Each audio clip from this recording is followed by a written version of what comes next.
This episode of the Sloopcast is brought to you by the Mad Canadian Barbecue Company. Mad Canadian Barbecue Company is an Ohio-based company where they take your seasoning from your barbecue seasoning from good to great. Mad Canadian will be at the OLC Shrine Cafeteria this Thursday from 4 to 7 in Cary, Ohio for some good old barbecue and bingo. Come hungry, grab your bingo stamp, your stamper, again, at the OLC Shrine Cafeteria this Thursday from 4 to 7 o'clock. For more information about the Mad Canadian Barbecue Company and where he'll be heading to next, check out his social media sites, Facebook and Twitter, for more information. Mad Canadian Barbecue Company, who are the official barbecue of the Cary High School Blue Devils. This episode of the Sloopcast also brought to you by the Iron Bean Coffee Company. The Iron Bean Coffee Company is an Ohio-based, marine veteran-owned. I'm just going to start combining that. Marine veteran-owned coffee company where all of your coffee is roasted fresh to order. And if you buy it ground, it's also ground to order, of course, because that's the order of operations that you have to do coffee in, right? So all of their beans are also fair trade certified and USDA organic.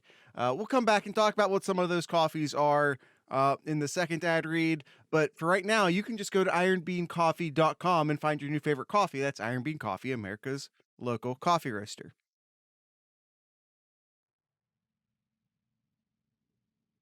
How's it going, everyone? Hopefully everyone had a good weekend. Gonna talk some Buckeyes and Boilermakers here.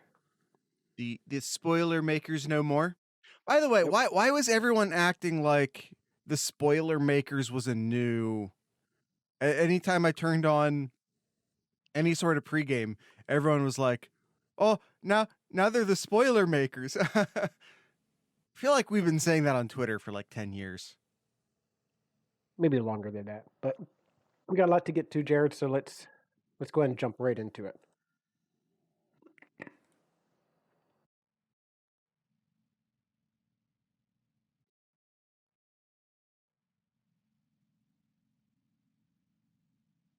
We've got barbecue back here. You're all invited. Welcome to the Sloopcast. How are you doing today, Kyle? Doing pretty well. How are you doing today, Jared? Kyle, you made me do this recording early, so I'm a little bit groggy. I don't have enough caffeine in me, and I still got that stuff in my eyes.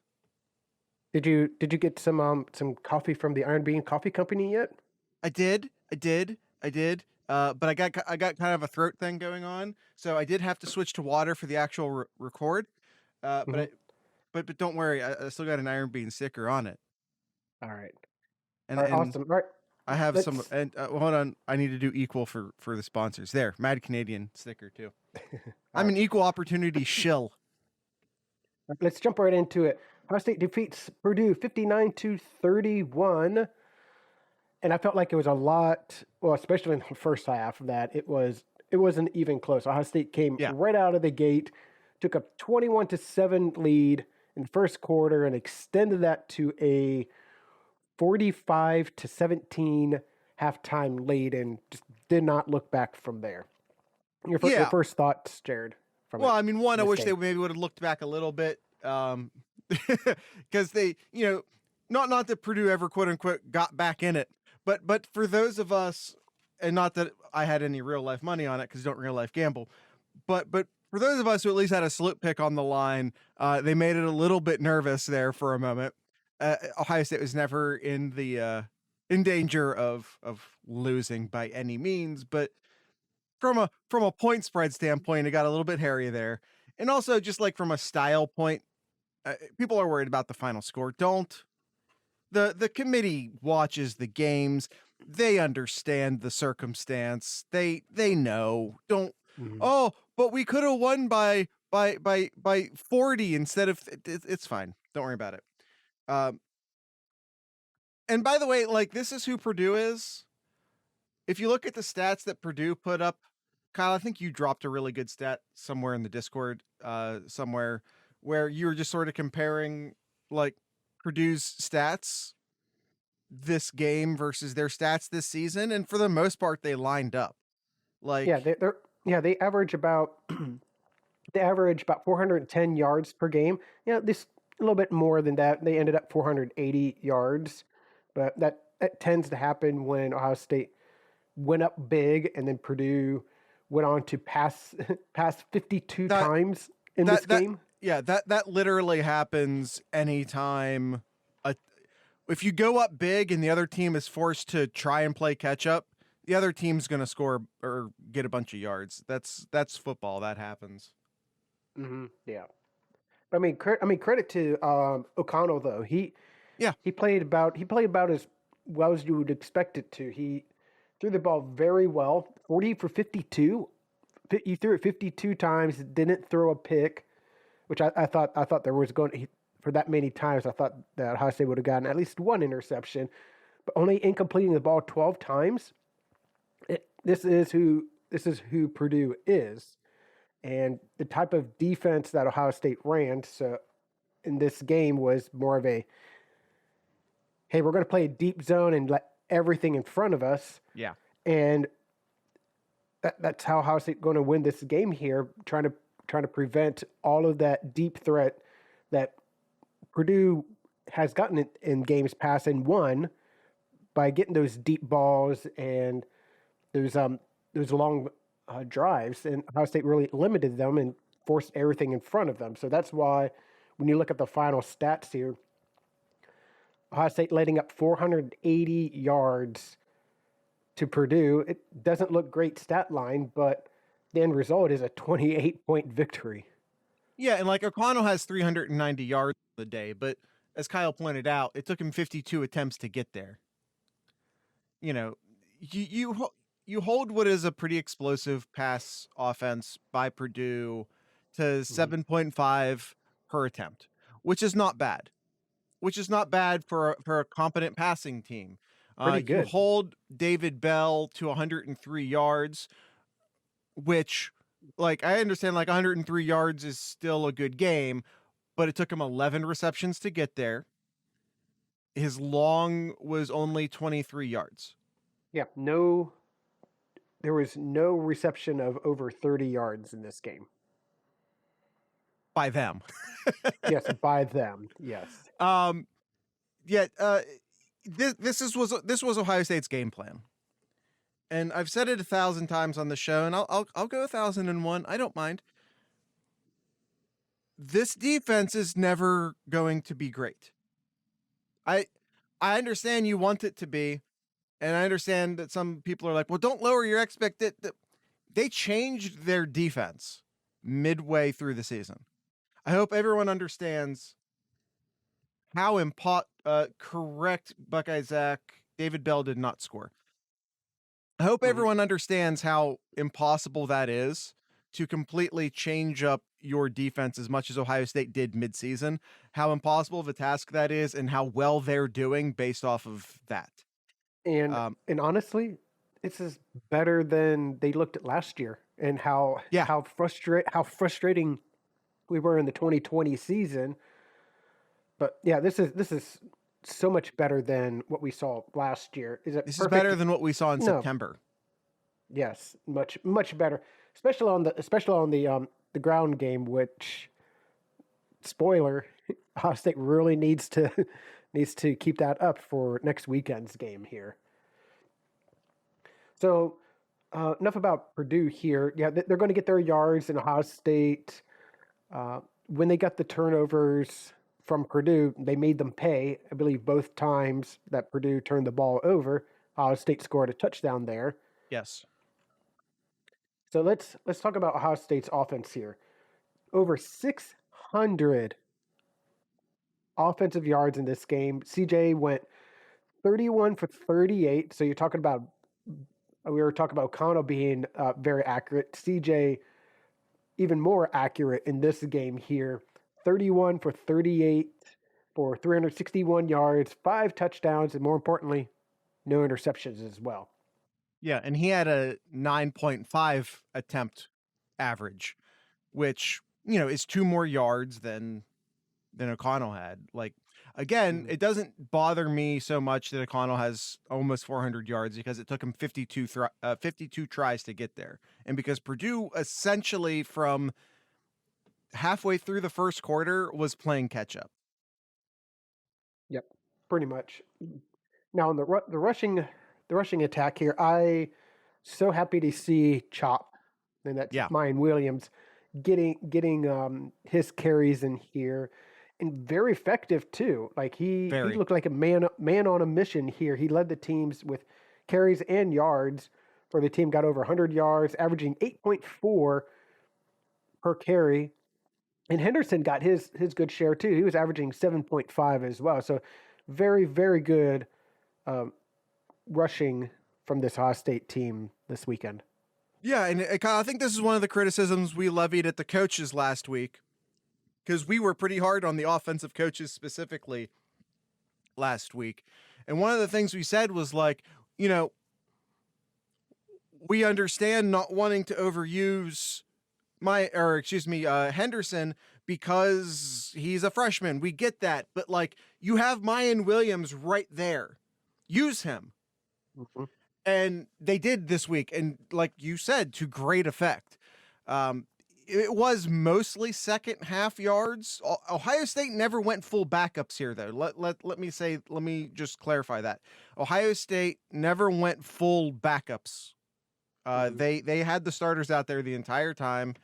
Now they definitely went into a simplified version of their offense in the second half. That's for sure. And also, I feel like, Kyle, correct me if I'm wrong here, did Ohio State basically just spend the entire first part of the third quarter just trying to get Chris Olave a touchdown?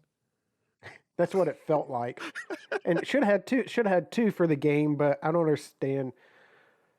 We'll get into it, but I don't understand that one penalty that was on Ruckert, but he should have had two in that game. Was that did he hold? Yes. Have I seen much worse not called? Also yes. Whatever, it's fine. Because the thing that the referees really look at is if your hands are outside of the shoulder pads here. This was all inside, which is what every offensive lineman does. I think it's because they both fell. Is kind of, whatever. We don't need to spend time on it. Whatever. All right, Kyle, we need to get to actually grading this team. Yep. All right, so let's start with the quarterback here. CJ Stroud, again, 31 for 38, 5 touchdowns, A+. I give him Stewart. A+ for this game here. I agree. Yeah. Only misses 7 passes, almost 10 yards per average. Yeah, I totally agree. Yeah. Running back, I would also give like an A. I thought the running backs did very, very well in this game here. I agree. No complaints. 263 yards when I'm looking at the stats, Purdue averaging 144 on defense. Pretty much, yeah, almost doubling that. Yeah. Great game. Wide receivers. What about the wide receivers here? JSN had what else? Yeah. Sorry. Yeah. I'm sorry. You were trying to build up to something and I just JSN 9 catches, 139 and a touchdown. Wilson 10 receptions and 3 touchdowns. Oh, and also a 51-yard rushing one. Welcome to the thumbnail, Garrett Wilson. Olave 985 and a touchdown. A+. Like this is 28 catches. Kyle. 28 catches in this game between the three-headed beast. Kyle, you're forgetting something because he's still a wide receiver even if it was a run. Garrett Wilson, one carry, 51 yards and a touchdown. Yeah. All right, tight ends. Garrett Wilson would have been the best running back on Purdue's team. Statistic. Yeah. Just saying. All right, Jared, tight ends here. What would you rate the tight ends? Nothing on the stat board here. Receiving yards. How would you rate them? I would probably give them like a B in this one. They blocked well. They blocked very well in this game. Opened big holes for Williams and Henderson, and I even think and also that long run for Wilson too. Great blocking from the tight ends to seal that. To get Wilson open there. So I give him a solid B in this game. I think I'm going to up it to a B+ because they really did a great job I thought passing the ball, or excuse me, blocking on the run All right. game. All right. Well, I'm up for bumping that up to a B plus. all right. We'll do a B plus then. Looks like our Sloop Cats here won an A here, so we'll average it out. We'll do a B plus here. Okay. Yeah, that's true. Yeah, they weren't really asked to catch either. Offensive linemen here, Jared. Again, allowing letting the running backs get 263 yards, 8.5 per carry, no sacks, much better than the past two games here. Give the offensive line a solid A in this game. No, you got to go A plus. No sacks. A rushing. What would the? Do we have a rushing average for the entire team? But even if we don't, like 8.4 for Williams, 7.5 for Henderson. Garrett Wilson breaks a 51-yarder. They were running the ball all over the place. I don't remember Stroud dealing with pressure. I cannot remember a single play in which Stroud was pressured. You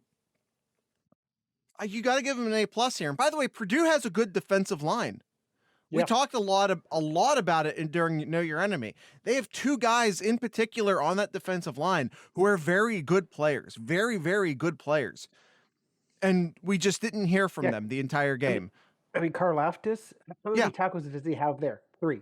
He had 3 tackles in that game. Really limit him to making any impact in this game. And credit to the coaching staff to putting a game plan to reduce his effect. And really, he was a non-effect in this game. And they have a really great defensive tackle too, which was my big concern. Like I marked him as the Purdue player to watch, and I marked Johnson Jr. as the Ohio State's player to watch, and like that to me was huge. And as much as Karlaftis gets all the attention, they have at least one really good defensive tackle, and that's been Ohio State's issue, is that internal blocking. I have all the faith in the world in Dwan Jones and Petit Free. Put them against the best tackles in the country, and let's see what happens. I give them all of the faith in the world. My concern right now is the interior offensive line, and Purdue had dudes. Let's not mistake that. Purdue had some dudes in the interior of their defensive line, and Ohio State did a great job. They exceeded my expectations. A plus. Yep.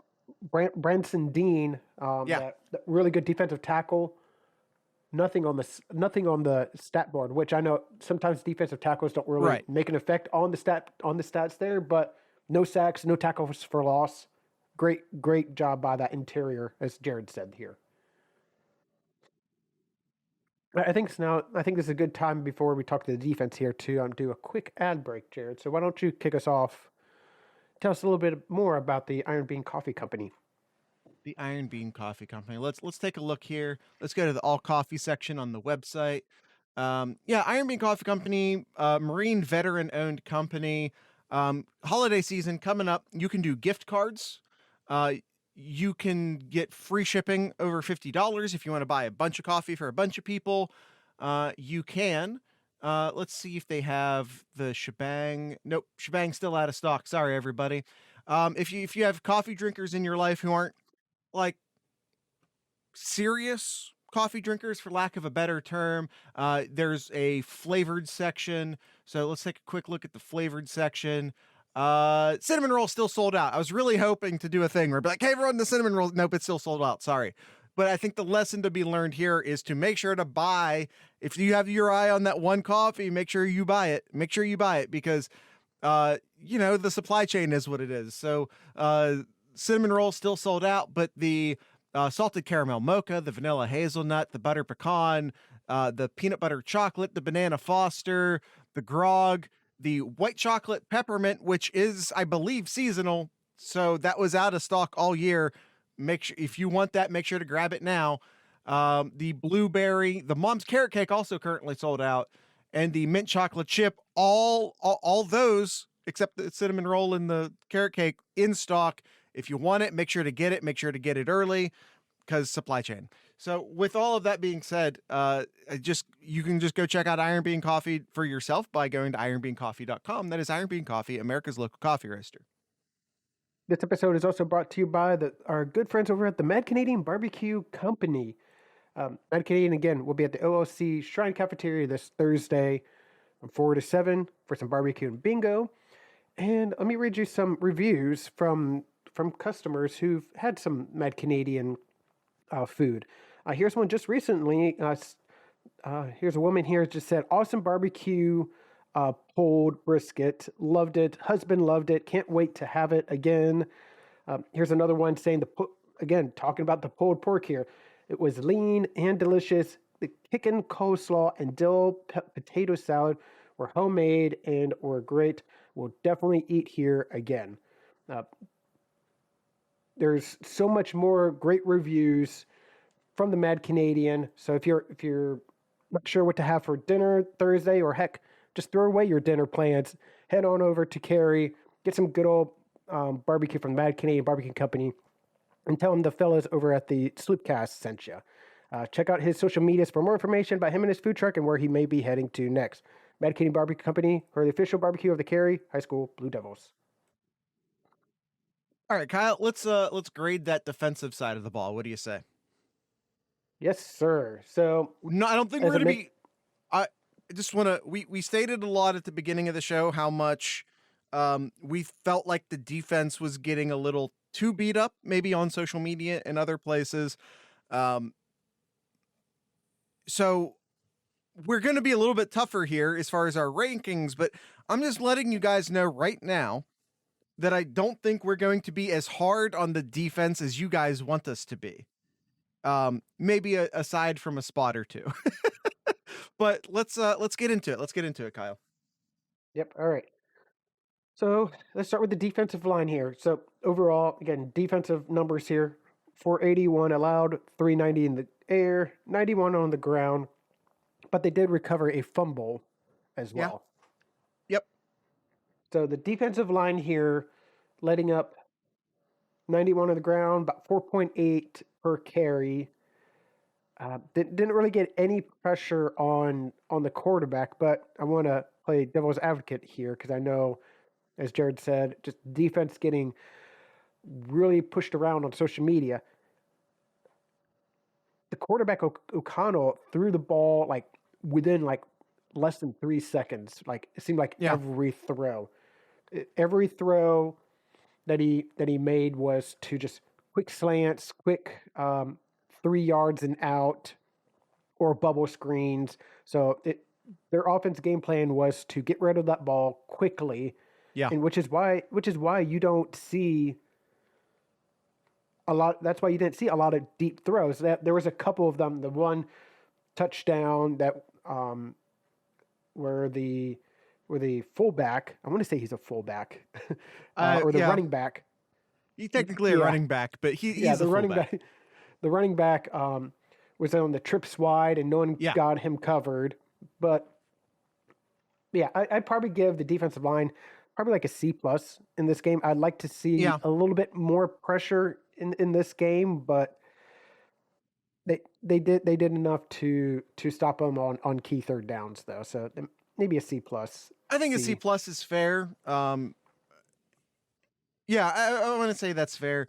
Here's the thing. And one of the reasons why you saw Purdue put up as much yards as they did was because it was Ohio State's game plan to just put a shell over the defense and force Purdue to earn it. Force Purdue to go 6-7 yards at a time. That was Purdue's game plan, or that was Ohio State's game plan, was keep everything in front, because Purdue all season had been very big play dependent. Big play dependent all season. So Ohio State was like, no, we're going to make you earn it. Go down the field a little bit at a time, little bit at a time, little bit at a time. Now, on the other side, on Purdue's side, their game plan was to get rid of the ball. So they both kind of played into each other's game plan. Ohio State said, we're going to let you have the short stuff. And Purdue said, okay, we want the short stuff because we're trying to keep our quarterback clean.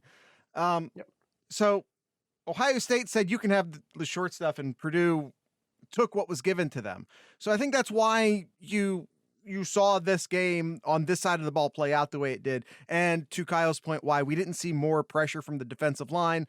That being said, I think they also underperformed. Yeah, I agree. So They C also plus. underperformed. This is not me making a total excuse for them. I don't care how quick you're getting rid of the ball. There was not enough pressure on the quarterback this game, period.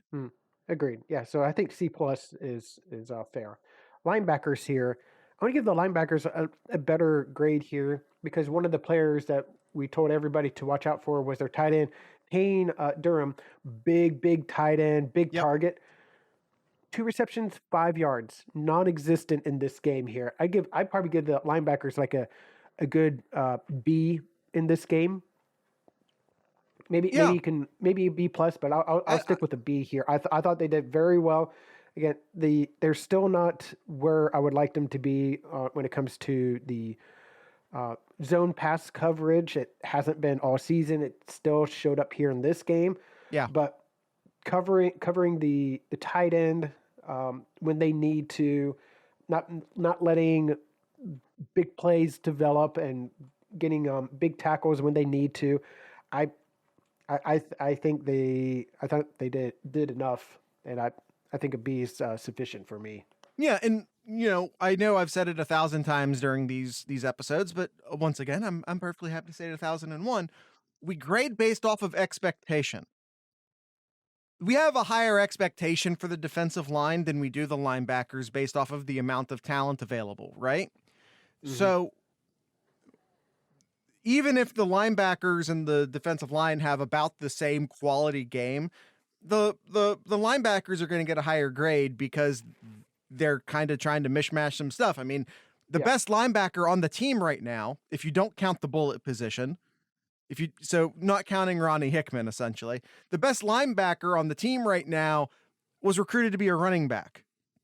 And Steel Chambers is getting more and more snaps. I don't have any snap counts in front of me, but I felt like he was on the field much more often than he wasn't.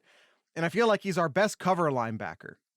Mm-hmm. As far as against the passing game, he's our best cover linebacker, period, no question. Yep. All right. And I thought he had a couple spectacular plays in pass defense. Yeah, I think, Kyle, would you say a B? Yeah, a B. That's that. I'm good with a B. I'm good with a straight B. All right, defensive backs here again. 390 in the air, but took him 52 attempts to get to 390 yards. Well, not defensive backs, corners. Corners, excuse me, corners. Yes. Yeah, we separate our corners and our safeties here. Yes. So what would you rate the corners in this game here? They really went after Burke. Yeah. With David Bell, and I think that's got to be the main focus here. I agree. Well, not the main focus, but a key focus here is how well did Burke do against Bell? Well, Bell got his 11 catches. He got just over 100 yards. Did not touch the end zone, so Burke's still on his streak of not letting up a touchdown in his coverage still. The other receivers got their catches, got their yardage here. I'm almost tempted as a whole. I'd probably give the corners probably like a B. I would think like a B as well. I want to go a little bit higher, but sorry. Okay. Continue. I don't know. It's tough for me to try to give them a higher grade, but I also have to take in consideration of the type of defense that Ohio State was playing too, because a lot of people didn't like that soft cover or that soft coverage that they were giving. They're giving Bell, they're giving Wright, and on all of them that 3-5 yard buffer, which they can just make their quick 2 yards and out or 2 yards and in, or the bubble screens, and they're getting their catches, they're getting their yards. But they made tackles. There weren't many missed tackles in this game, so I think B is probably sufficient to me at least. If we're grading the players, which is what we're doing here, I think it has to be much higher. I think the game plan the players were given, as Kyle just said, was to let Purdue have those 3 or 4 yards, those 5 yards. Then don't allow a big play. Don't allow a ton of yak. keep everything in front of you. And I felt like the corners did that. Seven Banks got beat for a touchdown in a play in which there could have been offensive pass interference. I've seen worse not called, but it could have been offensive pass interference. I don't think Seven Banks is healthy for what it's worth. I know he missed a lot of time at the beginning of the season. He's not playing up to, I wonder if there's some sort of injury there. I thought Cam Brown played great. And again, grading based off of expectations, we need to acknowledge how great Burke played, because he's up against one of the two best wide receivers in the Big Ten who don't play for Ohio State. Like, it's Dotson and Bell, right? Is there any dispute of that? The two best non-Ohio State wide receivers are Dotson and Bell. And he played the game plan. Did Bell get 100 yards and 11 receptions? He sure did, but that was the game plan. He didn't allow the ball to get past him in the end zone, and on one or two deep balls that they actually did attempt to Bell. Burke was in his back pocket the entire time. And I feel like maybe even the one deepish ball Bell got, maybe like 20 some yards, Burke played it great. It's just like you don't win them all, especially when you're up against a guy like David Bell. I thought the corners played fantastic, honestly. I'd give him an A. I don't know, because if you're rating all the corners, like Banks didn't have a good game in this. No, but Cam Brown did, and Burke did. Mm-hmm. And I feel like those are your two main guys. All right, so I'll change it to a B+ then. Okay. Because the main focus was on Burke, and I thought he did pretty well. All right, safeties here, Jared. It continues to be a sore point in the defense. Yeah, and I think that's all I want to say about that. I'd probably give the safeties like a C- in here. Well, at what point do we start bumping them up a bit just because our expectations are so low? Well, that's with expectations. Oh, dude. Okay. I mean, I would say with expectations. I would say a straight C personally, but that's mostly because my expectations are so low for the safeties right now. All right. What would you say, Zach and Stuart? What would you say? Grade the safeties. Zach gives them a D, a straight up D here. Okay. Well, that's fine. But I feel like our chat is very like up here or down. Like they don't believe in the bell curve. Our chat. I feel like they either want to hand out an A+ or an F most of the time. Yeah. All right. Special teams, Jared. Moving on to special teams. What would you grade them? I mean, I'm willing to give them an A+. I know you aren't. Why would you give them an A+, Jared? Did they get a touchdown in this game? They did not, but they kind of did though.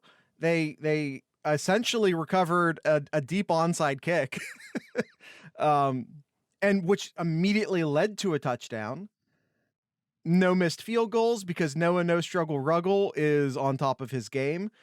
You know what? This is an awesome stat here. They didn't punt until the third quarter, which I know isn't like the special teams job, but yeah. Hey, Jared, for kick returns for Purdue, they had 3 returns. They had 3 returns. How many? What was the average return for Purdue? I have no idea. Just take a guess. No. We're Emeka averaged 25. Yeah. Emeka. Okay. I want you to guess. I just want you to take a guess. 3. I don't know. 3. So 3 yards per return. No, I'm sure it's much higher than that. I'm just trying to tell you that I don't want to guess. Actually, not much. Just double that. 6 yards. They were averaged 6 yards per return. Yeah. The kickoff return team was just fantastic in this game. It was couldn't ask for much better. But you know my rule, Jared. Yeah, I'm willing to give them an A+, but I know you are a Scrooge and will not do it until they're. Still give them an A. A still. Scrooge. Yeah, Emeka's getting closer. He is getting closer. It's just one of these times I'm just going to pop out of my couch and just make my neighbors upset. All right. So coaching staff here, Jared. With the coaching staff, I I give the coaching staff like an A minus in this game. I thought they came out with a plan, offensive Yep. and defensively, excelled really well. Still wish they changed a little bit at halftime Right. to change their a little bit of their coverage, make it a little bit tighter in that second half. They just seemed to do the same thing they did in the first They half. went into a straight up prevent, and I feel like no matter how much you're up, I don't feel like you go into a prevent at the beginning of the half. Yeah. So a little bit of a knock there. But I thought the offensive game plan was near flawless. And I know as much as people hate that soft shell coverage and letting Purdue have first downs and playing that bend but don't break, I know people hate it. I know it gets people all riled up. But you know what? It works. It worked. Ohio State won by 28 points. They covered. They covered. All right, Jared. All right, that's it for our grading here. We do have quite a few questions here, so we need to jump right into them here. Let's go rapid fire. All right, Buckeye Zach here. Oh, that one should go into next week, so let me remove that. Sorry. You Why mean does tomorrow's? Ryan Day from Stewart here? Stewart says, "Why does Ryan Day continue to allow his best quarterback to rest along the sideline while trotting Stop it. Stroud out there?" Stop it. We're not entertaining this anymore, Stuart. Stop it. All right. Was it just me, or did our defensive line not pressure Purdue? Yeah, they did it. We kind of covered that already about Purdue's game plan to get rid of the ball quick. Doesn't give much time for the defensive line to do anything, but I still want to see more pressure. Still want to see more pressure. I co-sign what Kyle said. Another question. This is probably blasphemy, but has LJ's coaching taken a step back? No, not at all. Look at how immediately impactful JTT and Jack Sawyer have been. I think there's a defensive scheme issue. I mean, obviously there was we changed the defensive scheme and everything got better. So at the beginning part of the season, obviously there's a defensive scheme issue. I think your two premier seniored pass rushers on this team have both dealt with a lot of injury issues. And again, I think there's a scheme issue, especially with the center of the pass defense being bad. Let's just linebackers and the safeties aren't playing well from a pass coverage standpoint. It makes it harder to get to the quarterback. And also just like we have enormous expectations for pass rushing because of the Boses, because of Chase Young. I get it. And if someone isn't Chase Young, suddenly that's a problem. I get it. But no, LJ's still the best.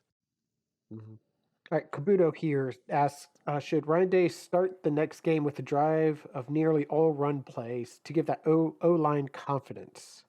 There was a first drive in 2019 where they drove with Dobbins all the way, and it was dominant. I feel there's always, especially when you get into the second half, kind of asserting your dominance, so to speak. Yeah. That's always satisfying, but it doesn't. But he said start the game. Mm-hmm. But I tell you what, if you're gonna do that, save it for Michigan. Yeah. Come out 3 tight ends against Michigan. One of those tight ends, by the way, should be Dwan Jones. Just like stencil in his 7 with an 8.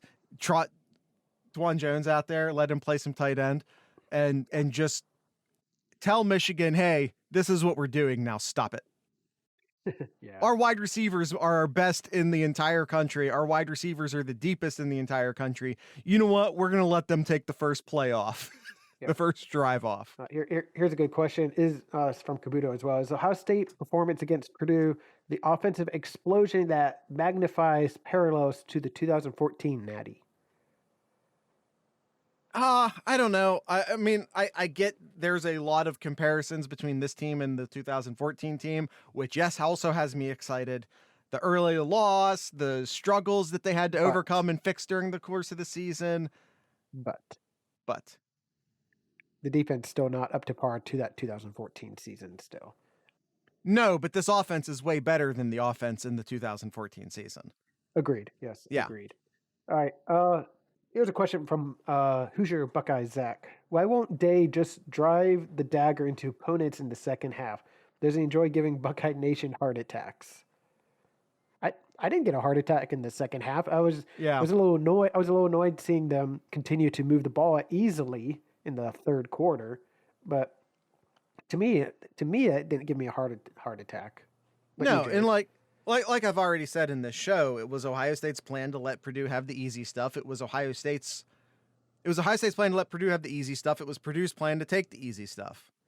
Mm-hmm. And that's fine, especially in the third quarter, because while Purdue did score on their first two drives in the third quarter, it took them a real long time to do it. And I know that people don't like the prevent defense, and I know that people don't like the soft shell defense. I get it, but you know what? It worked. Yep. All right, Nomad here with a couple of questions. Do our special teams finally get an A+? From me, yes. From Scrooge ass Kyle, no. Do we need more of a running back rotation as seen this week? Yes. Yeah, yes. I think this is how it should be. By the way, live question from Zach. But what if Purdue came back? They didn't. That's what the prevent defense does, especially when your offense is scoring practically at will. If Purdue's taking 5, 10 minutes, not 10, but if they're taking 5 or more minutes to score, they just won't have enough time to come back. Unless Ohio State's offense completely went in the crapper and stopped scoring and started handing the ball back on 3 and outs. Take 5-minute, 6-minute drives to score touchdowns. There's simply not enough time to come back. Yep. All right. Is Harry Miller alive? Yes, he is living. Is Burke the Big Ten cornerback of the year? I don't know. They Joey Porter Jr. is very good. There's some very good corners in the freshman. Yes. Yeah, the freshman. I think he's the freshman defensive player of the year. Period. Regardless of position. I agree. Yeah. Let's see. Why does Ohio State fans expect too much? That's just expectations. That's just one, because some people got money on the game. So why did everyone get real pissy after Purdue scored 2 touchdowns? Well, because Ohio State was covering by half of a point at that time. So one, that plays into it. 2, we're always trying to compare ourselves to Georgia or Alabama, whoever the perceived best team in the country is. No matter what you say, like, guys, we're winning by 20 points. It's fine. We're winning by 21, 28 points. It's fine. And the response you will always get back if you say that on Twitter is, yeah, but it's Purdue. What about when we have to play Georgia or Clemson or Bama? But you're not. You'd be playing a different scheme if you were playing one of those teams. Yep. Ohio State was, again, letting Purdue have that stuff. They aren't going to play that exact defensive scheme against a better team. You play the team you're playing. All right, we got a couple of questions from Matthew OSU. What changed from the past couple of games to this games that helped the offense to look dominant again? The offensive line played better. Like what there, I really hate to. Yeah, the offensive line played better. Like, why did they play better? I don't know that yet. I will need to, but the offensive line played better. Like, people like to complain about play calling mostly. I don't know why that's the go-to for a lot of people. Well, The I offensive think line also, played better, guys. It really is just that simple. The offensive line played poorly last well, and week. They I played saw, well this week. yeah, and I saw quite a few plays where Ohio State was playing a 12 formation. So that really helped the running game, really helped with the pass protection too. So getting that extra tight end really helped as well.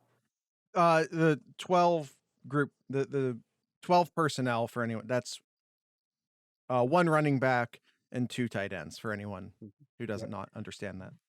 All right, Matthew, with one other question here. What does Burke, having by far the most tackles on the team, say about our pass defense?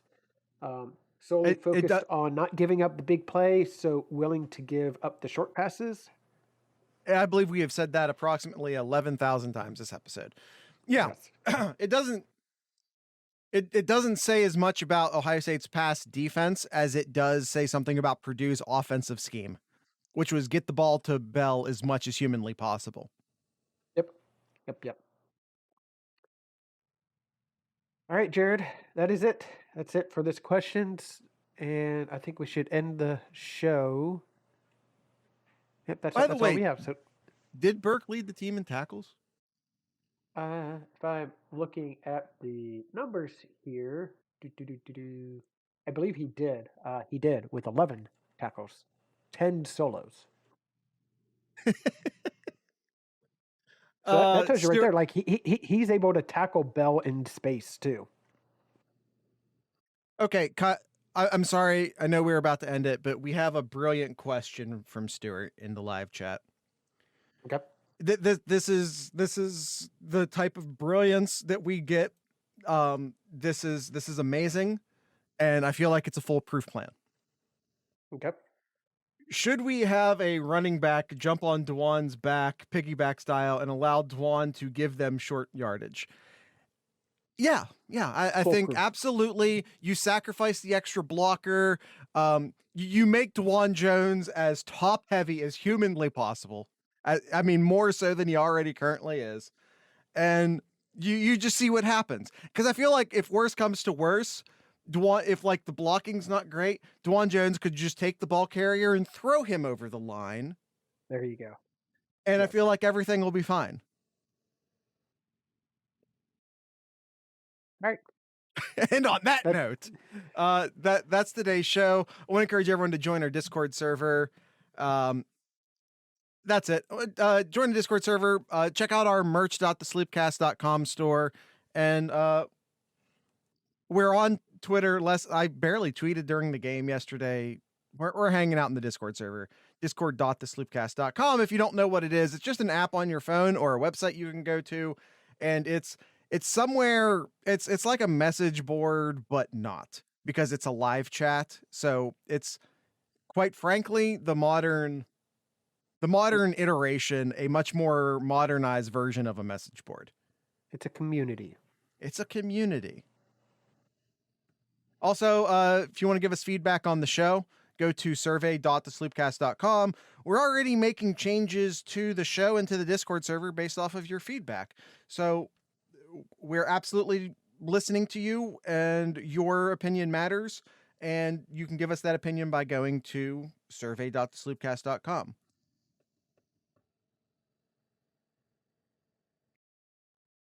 Kyle, do you have anything in Kyle's corner? Nothing really. I just saw the early point favorite for the Ohio State Michigan State game. What would you guess it be? Ohio State by 12. 27. What? The early Vegas lines is 27. 27 against Michigan State? Against Sparty. Let's go. That Vegas has no love for Sparty. Let's go.